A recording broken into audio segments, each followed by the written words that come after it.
much. We let it cook up and then slightly make sure it's just not sticking, but we don't move it around because it's going to make it fall apart. So we just kind of cook it well underneath. And then when you turn it over, you only have to do it 20–30% of the portion of the cooking, and then pretty much you're finished, okay? Now, it's very different. Like here, my father likes it at that level. Most of the Korean first generation like it. I'm considered more the second generation, but I like mine crunchy. So, you know, I like a lot of oil in mine, okay? So, yeah. But my father says this is not Korean. But once again, we're doing hanshik, we're doing fusion. It is up to you and your preference.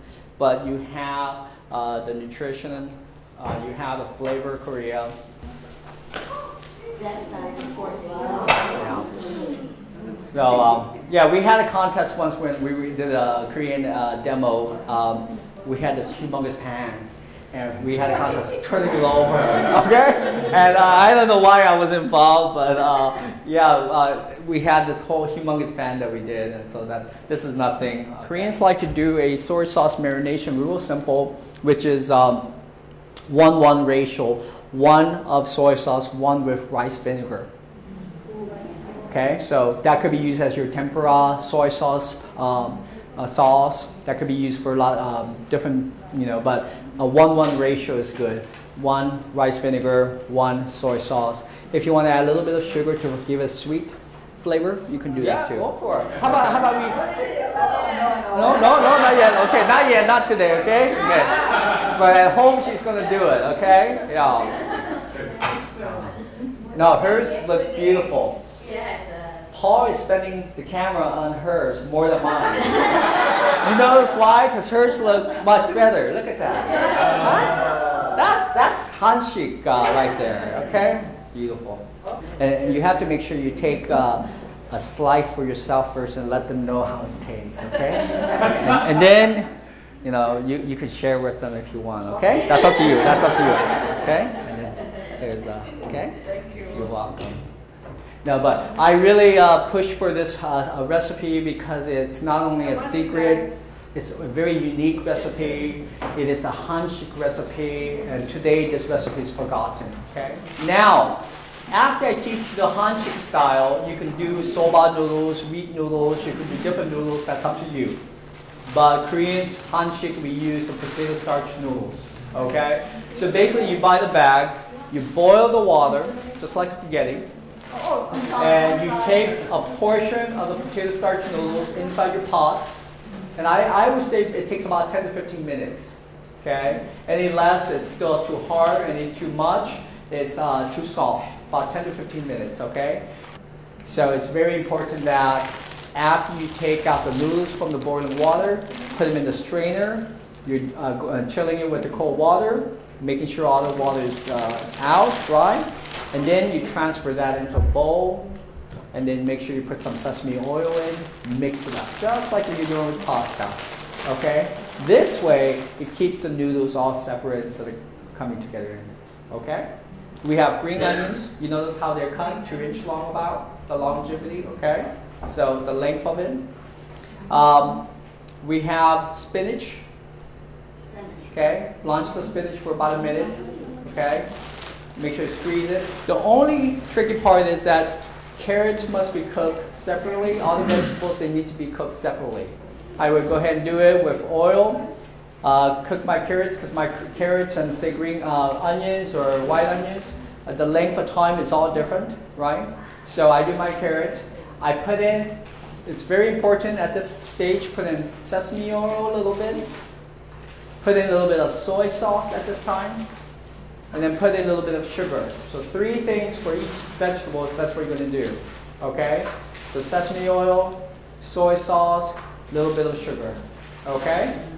And then after you cook it, what you're going to do, you remember now you have a big bowl or container where you have your noodles in there. You're just going to take your carrots and pour over it. Okay? Now you go to the next one. You do the same thing with spinach. You're going to go ahead and put soy sauce or sesame oil, soy sauce, sugar. Cook it lightly and put it over in the container. So each vegetable is going to be done with that process. Okay? Now this one here, also over here, it's been sitting, but it's barbecue meat. That also goes in, if you notice in your japchae, barbecue meat was there. Okay, so these are the vegetables that go in. You got the barbecue meat. You have it in a container now. And now with the final touch, you're going to go ahead and do soy sauce again, sesame oil, and then sugar. Mix it all up, and then taste it. There's no ratio at this time. You have to go with the taste, okay? So some prefer sweet, some prefer more soy sauce. That's up to you, okay? Now after you finish everything, you sesame seed it, and you've been asking about this here, the egg, okay? So basically the egg, you mix it, the white and yellow separately, okay? Whip it. Now when you do it though, you don't want to create bubbles in the egg. So what you do is turn on your gas heat, make it to high heat, put your whipped egg in here, spread it out, and as soon as it starts to get hot, turn off the gas, take the corner, flip it over to the other side, and let that natural heat temperature just lightly cook it. And then once you finish, you have a round whipped egg that's like that, fold it in half, and then thin slice cut. And then use it as your garnishment, okay? And that garnishment can be used for japchae, it could be used for noodles, it could be used for different dishes, okay? But that's how we do it, is that if you see it, we just go ahead and separate the egg and the yolk and the white, and then whip it. Turn on the gas, let it heat up, put the whipped egg over it, make sure it's all around. Turn off the gas, and then flip it over to the other side. And then once you take it out on the cutting board, flip it halfway, and then cut it in slice. And then you can put seaweed strips over it too. You can put eggs, but you use that for garnishment. Okay, this is not difficult, but it's time consuming. And since now you have all the vegetables that you prepare, why not take steamed rice, put it there, and put your vegetables on side, carrots, green onions, white onions, barbecue, so on. Sunny side egg, put it on top. And there's gochujang, which is the chili paste, hot chili paste. Take a little bit of that, add a ratio of 1 rice vinegar and a little bit of sugar and sesame oil, and make a chili paste sauce. Okay, real simple. Chili paste is sold in Korean market in that little container, right? You take a portion of the sesame oil, sugar, rice vinegar. Here we go. Okay.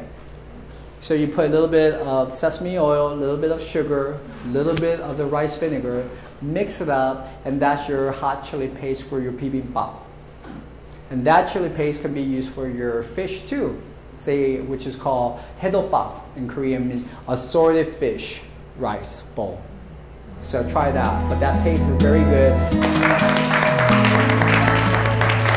We would like to thank all the chefs that's here. Thank you. And our cameraman Paul in the back, okay?